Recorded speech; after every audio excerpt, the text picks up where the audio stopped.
خیابوری و بژێوی هاوڵاتیانی هەرێمی کوردستان ڕۆژ لە دوای ڕۆژ بەرەو سەختی دەچێت و حکومەتیش لە چاوەڕوانی ڕێکەوتن لەگەڵ بەغدا دەستەوسانە و بۆ ڕادەستکردنەوەی ئەو بارە قورسەی بەسەر هەرێمدا هاتووە. ئێستا لە هەموو کات زیاتر باز لە مەترسی سەر قەوارەی هەرێمی کوردستان و جایەتی لایەنە شیعەکان بۆ قەوارەی هەرێم دەکرێت.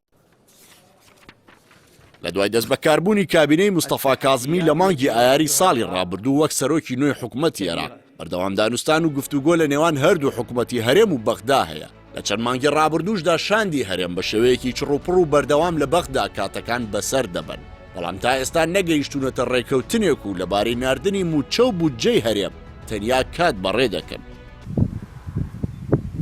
لە کاتێکدا پێشتر بەرپرسانی هەرێم بانگەشەی ئابووری سەربەخۆ و پێگەی هەرێم لەسەر نەخشەی وزەی جیهانیان دەکرد، بەڵام ئێستا بەهۆی سیاسەتی کورتبینانەی دەسەڵاتدارانەوە گەورەترین داخوازی حکومەتی هەرێم و فەرمانبەرانیش لە هاتنی پارە لە بەغداوە کورت کراوەتەوە. لە دوای ڕوخانی ڕژێمی پێشووی عێراقەوە قەوارەی هەرێم هیچ کات وەک ئێستا لە بەغدا بەلاوازی نەبینراوە، بە تایبەت دوای سوتاندنی کارتی ڕیفراندۆم و لە دەستدانی کەرکووک و شەنگال و ناوچە جێناکۆکەکان. لەسەر ئاسی ناوخۆ دەسەڵات لە هەرێمی کوردستان جەماوەری کردووە بە دوو بەشەوە. زۆرینەی زۆری هاوڵاتیان بەهۆی گەندەڵی و نادادی و 30 ساڵی حکومڕانیش کەس خوارد و ئینتیمان بۆ خاک و وڵات نەماوە. موچەخۆرانیش خەون بەوە دەبینن حکومەتی فیدراڵی پێدانی موچەکانیان بگرێتە ئەستۆ کە ئەوەش زیاتر پێگە و دەسەڵاتی کاربەدەستانی هەرێم لەق دەکات. دوای ئەوەی نەیانتوانیوە لە سێدەیی ڕابردوودا خزمەتی گەلەکەی خۆیان بکەن و بە یەک چاولیان بڕوانن.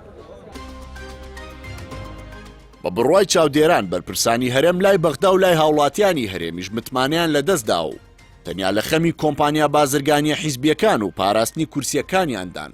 ئەمەش بۆتە هۆی ئەوەی لایەنە عێراقیەکان دۆخەکە بقۆزنەوە و سوود لە لاوازی هەڵوێستی حکومەتی هەرێم لە ناو خۆ و دەرەوە ببینن. بەو پێ ئەو لایەنانە ڕۆژ لە دوای ڕۆژ مەرجی قورستر لەسەر هەرێم دادەنێن تاوای لێهاتووە هەرێم بە سازشکردنیشەوە ناتوانێت لەگەڵیان ڕێک بکەوێت. ئەوەی ڕوونە هەرێمی کوردستان ئێستا لە بەردەم لایەنە عێراقیەکاندا لاوازترین پێگەی هەیە.